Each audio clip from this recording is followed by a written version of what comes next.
Demos furniture, the ultimate Onam fest. ആഘോഷിക്കാം ഈ ഓണക്കാലം ഡിമോസിനൊപ്പം. അല്ല, ഞങ്ങൾ ഇപ്പോൾ LPST റാങ്ക് ഹോൾഡേഴ്സിൻ്റെ സമരം അവരുമായി സംസാരിച്ചു. ബന്ധപ്പെട്ട എല്ലാ ഉദ്യോഗസ്ഥന്മാരുണ്ടായിരുന്നു.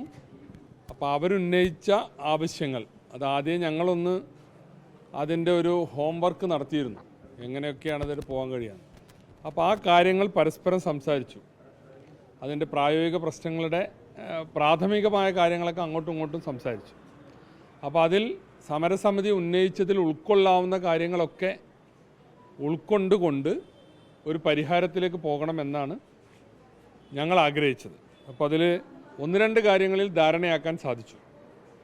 പ്രധാനമായും 4-5 പ്രശ്നങ്ങളാണ് സമരസമിതി ഉന്നയിച്ചിരുന്നത്.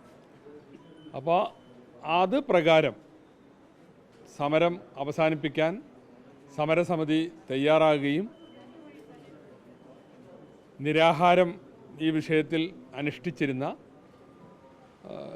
വളർമതി അവിടെ വെച്ച് തന്നെ ഞങ്ങളുടെ ചേംബറിൽ വെച്ച് തന്നെ നമ്മൾ നൽകിയ വെള്ളം കുടിച്ച് നിരാഹാരം അവസാനിപ്പിച്ചു. അവരത് പ്രഖ്യാപിക്കുകയും ചെയ്തു.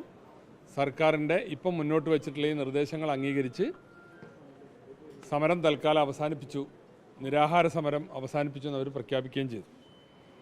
അപ്പോൾ അതിലുണ്ടായ ധാരണകളൊന്ന്, ഈ PSC നോട്ടിഫിക്കേഷൻ പോസ്റ്റിംഗ് ഒന്നും നടന്നില്ലെങ്കിലും 3 കൊല്ലം കൂടുമ്പോൾ പുതിയ പുതിയ പരീക്ഷയും നോട്ടിഫിക്കേഷനും വരികയാണ്. അപ്പോൾ അതിൽ സത്യത്തിൽ വ്യത്യസ്തമായ അഭിപ്രായം ഗവൺമെൻറ്റിനുണ്ട്.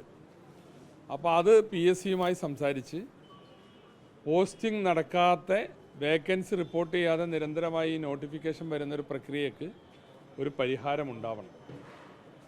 പലപ്പോഴും ഒരാളെപ്പോലും പോസ്റ്റ് ചെയ്യാതെ റാങ്ക് ലിസ്റ്റ് അവസാനിച്ചു എന്ന് പറയാറുണ്ട്. എന്താ കാരണം?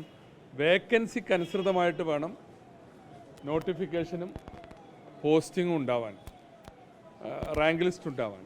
റാങ്ക് ലിസ്റ്റ് അങ്ങനെ ഉണ്ടാകുമ്പോഴേ പോസ്റ്റിംഗ് നടക്കുകയുള്ളൂ. അപ്പോൾ അതിലൊരു കാര്യം, ഈ നോട്ടിഫിക്കേഷൻ്റെ കാര്യത്തിൽ ഇവർ പറയുന്നതിൽ ന്യായമുണ്ടെന്ന് നമ്മൾ മനസ്സിലാക്കുന്നു. അതുപോലെ തന്നെ പിന്നെ ഒന്ന് ആവശ്യപ്പെട്ടത് ഈ നിലവിലുള്ള റാങ്ക് ലിസ്റ്റിൻ്റെ കാലാവധി നീട്ടണമെന്നുള്ളതാണ്. അപ്പോൾ ഈ റാങ്ക് ലിസ്റ്റിന് ഇനി 1.5 വർഷത്തിലധികം സമയമുണ്ട്. അതുകൊണ്ട് അതിൻ്റെ കാലാവധി അവസാനിക്കുന്ന മുറക്ക് അത് നീട്ടാനുള്ള നടപടി ഗവൺമെൻറ് സ്വീകരിക്കാമെന്ന് പറഞ്ഞു. പിന്നെയുള്ളത് HTV പോസ്റ്റ്, അതായത് ഹെഡ് മാസ്റ്റർമാർ 150-ൽ കൂടുതൽ കുട്ടികളുള്ള സ്കൂളിൽ ക്ലാസ് എടുക്കേണ്ടതില്ല, അവർക്കൊരു പകരം ഒരാളെ വെക്കാം അവിടെ. അതിപ്പോൾ സാധാരണ ഡെയിലി വേജസിനാണ് വെക്കുന്നത്.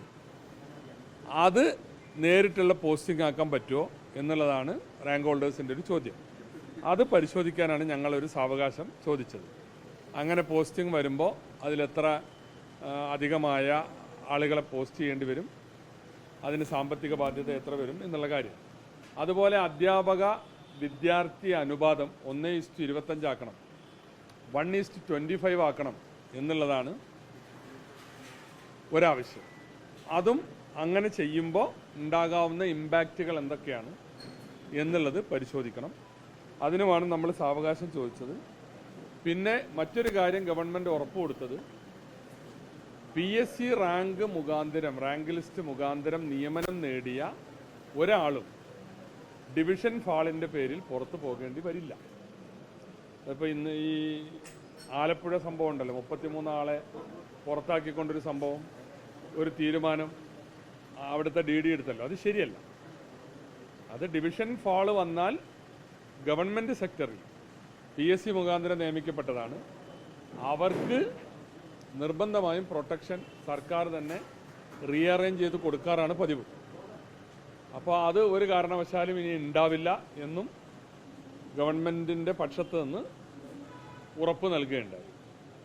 ഈ സംഗതികളുടെ വെളിച്ചത്തിൽ ഇപ്പോൾ ഞാൻ കൂടുതലായി പരിശോധിക്കണമെന്ന് പറഞ്ഞ HTV 1:25 ഈ കാര്യങ്ങൾ പരിശോധിച്ച് അതിൽ എന്ത് ചെയ്യാൻ പറ്റുന്നുള്ളൊരു തീരുമാനത്തിലെത്താൻ, സർക്കാരിൻ്റെ ഒരു നിർദ്ദേശം സമർപ്പിക്കാൻ, അതിൻ്റെ പരിഹാരം എന്ത് എന്ന് പറയാൻ ഒക്കെ ആയിട്ട് ഞങ്ങൾ ആദ്യം ആവശ്യപ്പെട്ടിരുന്നത് 2 മാസത്തെ സാവകാശമാണ്.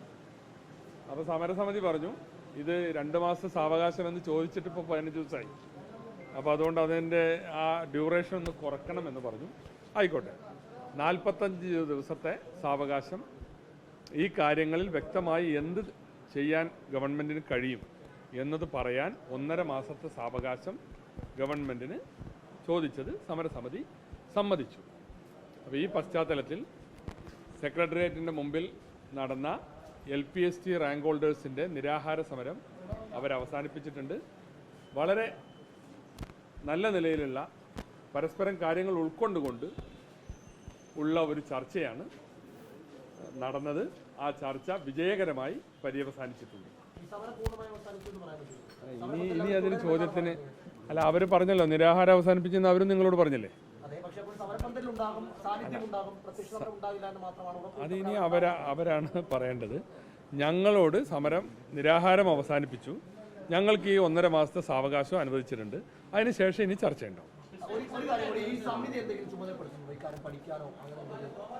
അല്ല, അത് നമ്മുടെ നിലവിലുള്ള സെക്രട്ടറി, DG, അവരുടെ കീഴിലുള്ള അഡീഷണൽ അസിസ്റ്റൻറ്റ് സെക്രട്ടറീസ്, പിന്നെ ഡയറക്ടർമാർ, അവരൊക്കെ ചേർന്നൊരു സമിതിയാണ് ഇപ്പോൾ ഞങ്ങൾ ചർച്ച ചെയ്തത്. അത് അവരെ തന്നെ നമ്മൾ ചുമതലപ്പെടുത്തുന്നത്.